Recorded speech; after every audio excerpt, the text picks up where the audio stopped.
Hey, good morning. It's Edna Keep here live with Mindset Monday. Today, our topic is the path of least resistance. And remember, if you need my help building your real estate portfolio, you need some help with your mindset, reach out to me at 90daysto5k.com. So, what is the path of least resistance?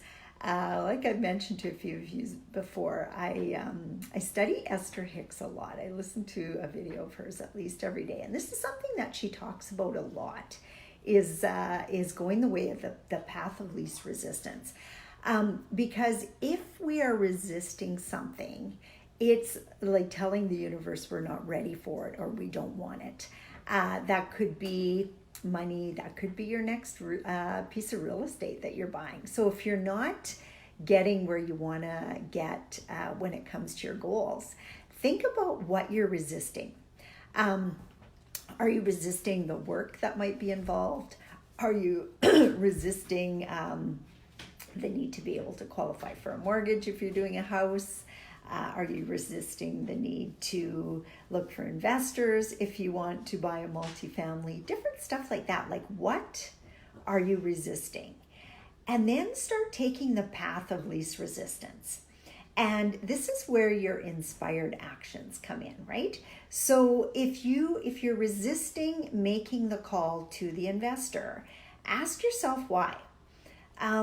Do I know enough? Do I feel uncomfortable? Why am I not making that call?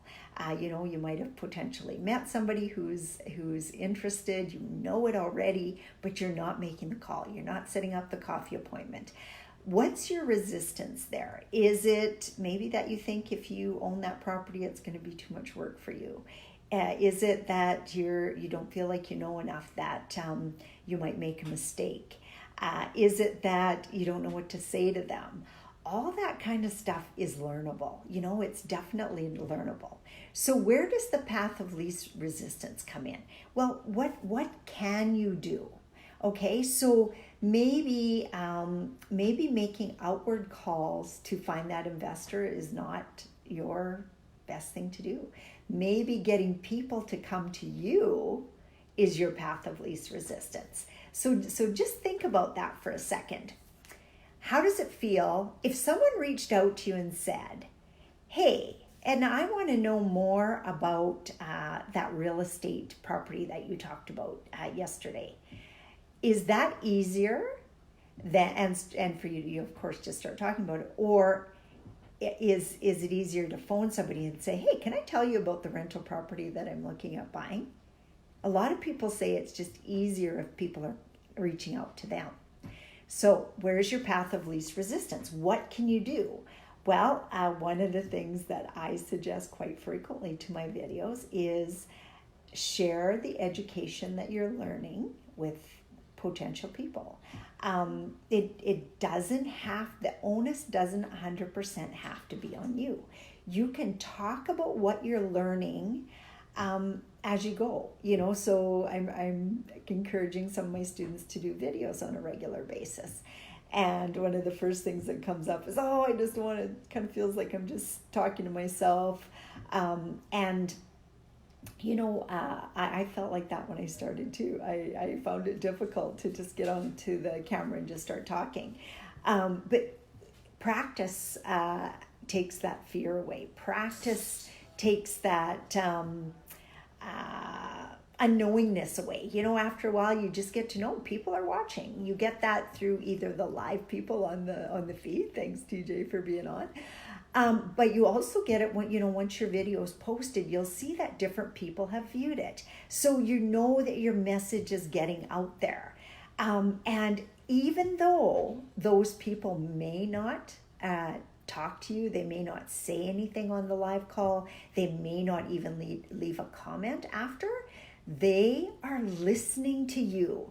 And I know that for a fact because I've had so many people reach out to me and say, Edna, I've been following you for 2 or 3 years and I've never heard their name before, never seen their name before, because I'm usually very good with that. If I've seen a name before, it rings a bell, and there's just times when I don't. So people are watching, people are listening.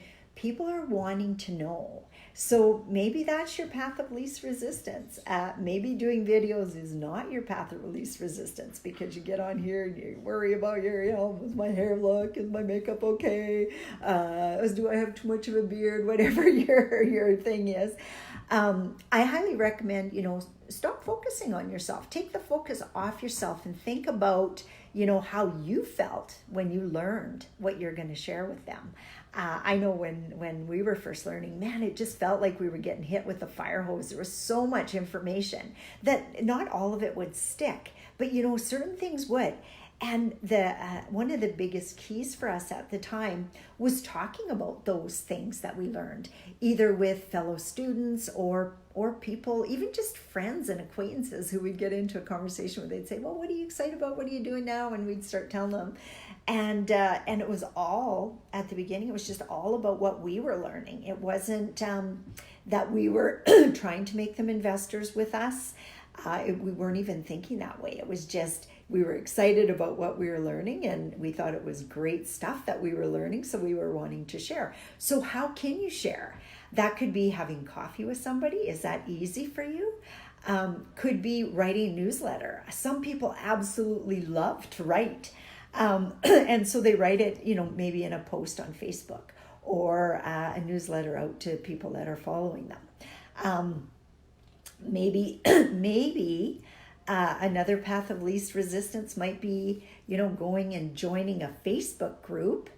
And when questions come up that you can answer, just answer them. Don't wait for the guru, whoever is the leader of the Facebook group, to get on.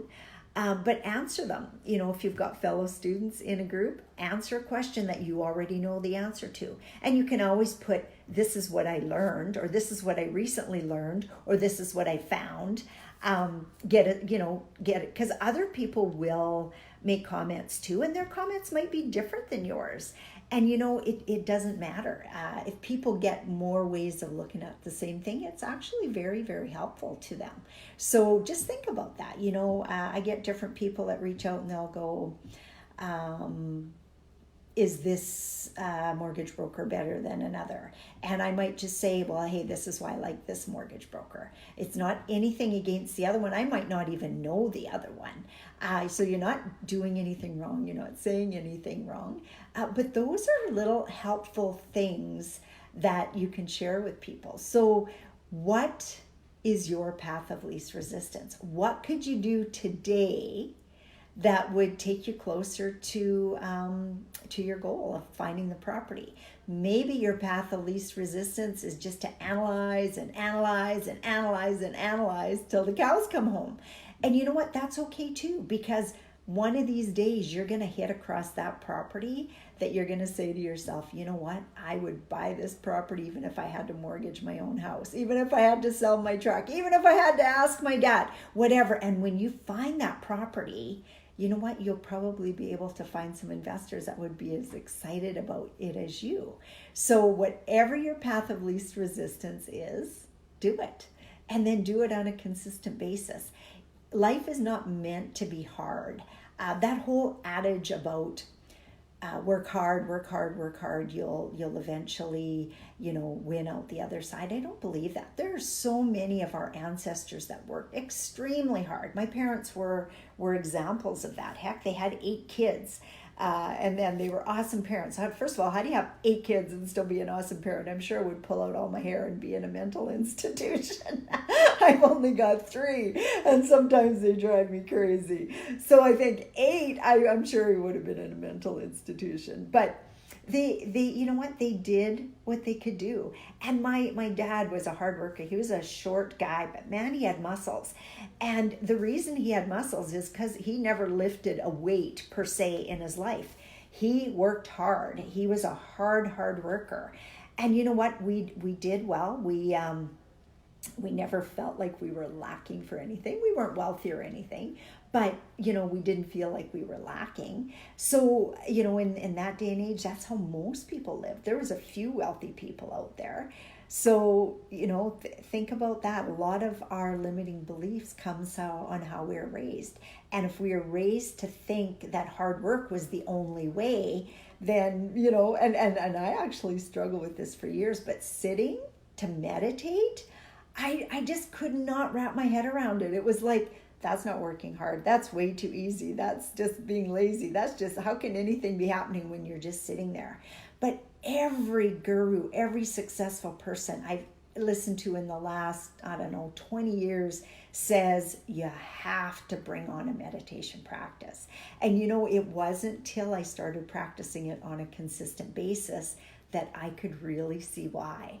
And to start to make something a habit that I was resisting, first of all, was tough. It was like, I'd do it a day here and a day there, or maybe even a week, or maybe even a month, and then it would just fall off.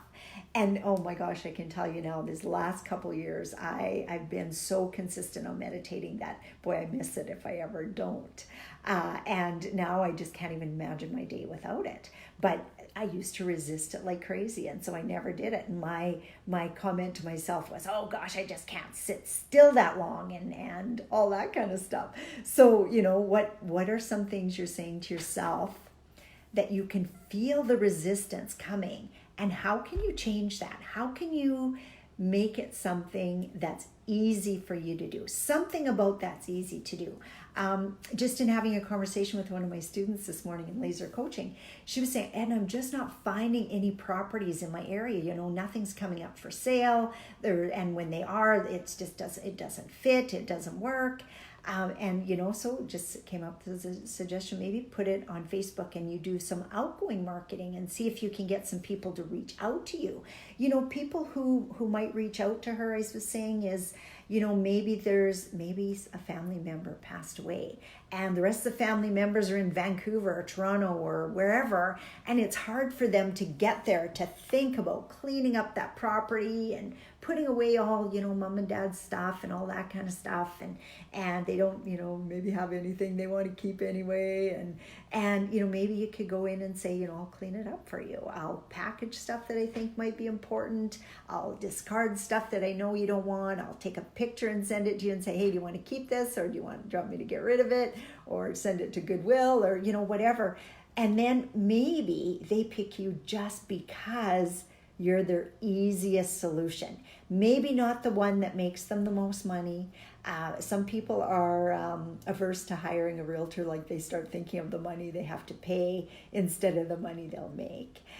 So how can you make it easy for people? Will make it easier for you. So think about that this week. Ponder on it, journal it.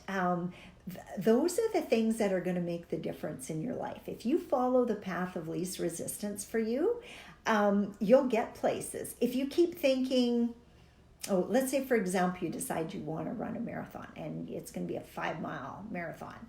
And you think that I got to get out there and run 5 miles. You'll never run 5 miles. But could you get out and start going for a walk, or maybe a quick jog, or, you know, like something can help you. Something small can take you to the next step. And that's the part that I'm challenging you to do this week.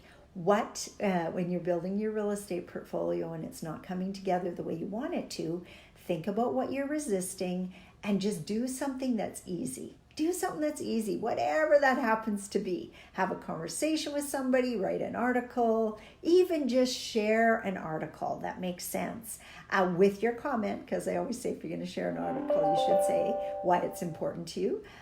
You know, I've heard interest rates are going down. Maybe you could share that with people. And, you know, maybe people that are looking at renewing their mortgage early, maybe they'll think twice about renewing early. Like, there's always little nuggets that people can take away from you. So those are some good things. Oh, hey, I got a question here. Awesome. Joanne says, what was the breakthrough that helped you meditate regularly? I love my meditation, but how do you create it as let me see if I can read the rest here.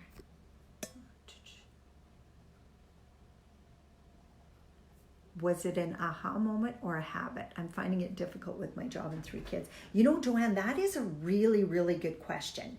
How I started is I had read and heard about a program that you do have to purchase, unfortunately. Actually, they have some free stuff on there, but I ended up purchasing it, called Holosync. And I think I mentioned this at the Mindset Retreat when you were there.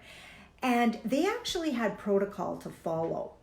They gave you instructions, and then they had different levels that you could go to.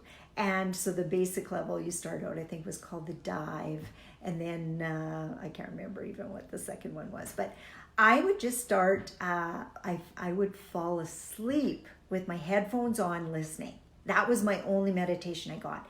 And one of the things I liked about this program, loved about this program, was it said again and again, even if you fall asleep, it is working. And you know what? I noticed it was working because I was less stressed. I could just handle, and I don't really consider myself a stressed person because I just handle stress, like every once in a while I'll fly off the handle and get worked up and stuff like that, and usually over the stupidest things. But I handle stress well. I can deal with, multi-million-dollar mortgages and properties, and it's like a natural walk in the park for me. Dealing with $100 bill where somebody, charged me too much or sent the bill to the wrong address and wondering why I'm not paying it, different stuff like that stresses me out, And so I found that meditation, just listening, and how long does it take you to fall asleep? 5, 10, 15 minutes? That was working for me. So when that was working, that's when I started taking it to the next level, because I kept reading that, falling asleep to meditating is not ideal. It's not your perfect situation. And when I seen what a difference it made for me, even though every meditation I ever did led me to falling asleep, I knew that I had to incorporate it more. And what I do now is I get up at a certain time, I make my coffee, and I sit and meditate. And I'm still kind of dozy, half asleep, so that's kind of nice. And they say that that's the best time to meditate, when you're still kind of dozy and half asleep. So if you can get yourself up a little bit earlier, that was the thing that really made it consistent. And then track it. I track mine. I'm going to show you here. So I have a graph paper that I keep on my desk every day. And things that I'm wanting to incorporate into my life, I check them off. Meditation, taking my supplements because I don't always remember to do that. Exercising, I'm really good at going to the gym because I book my personal trainer twice a week, but I'm not so good at, getting that extra walk in. So, I write it down and it feels like check mark, did it, walked 5 times this week or something like that. So, monitoring it is a big thing so that you even pay attention, because sometimes we're meditating on a regular basis, but we're forgetting to remind ourselves that we did. And and I look back and I see, I meditated 12 days in a row. That's cool to me. I just think, wow, that's awesome. Let's see how long I can keep this streak running. So different little things like that I use to motivate myself. So hopefully that helped, Joanne. Hopefully it helped answer your question, because meditation I highly recommend for everybody. And if you can only do it as you fall asleep, I don't care. I've read many, many times that doesn't work, but it absolutely worked for me. And it was what got me started and what got me excited about meditating on a regular basis. So, and I think meditating could very easily be a path of least resistance if you let it be. Like, how hard is it? And it used to be really hard for me, so I can say this, to just sit and not think for 5 minutes, There's some breathing exercises you can do to help you do that. But all that kind of stuff is a path of least resistance. Or for me, anyway, now, I resisted it for a long time. But sometimes that with which you resist for a long time is just the thing that you need. So write that down, think about it, and let me know. Let me know how it goes for you. I love hearing success stories on stuff like that. So remember, again, if you need my help building your real estate portfolio, reach out to me at 90daysto5k.com. Take care and have a really, really good week. Bye for now.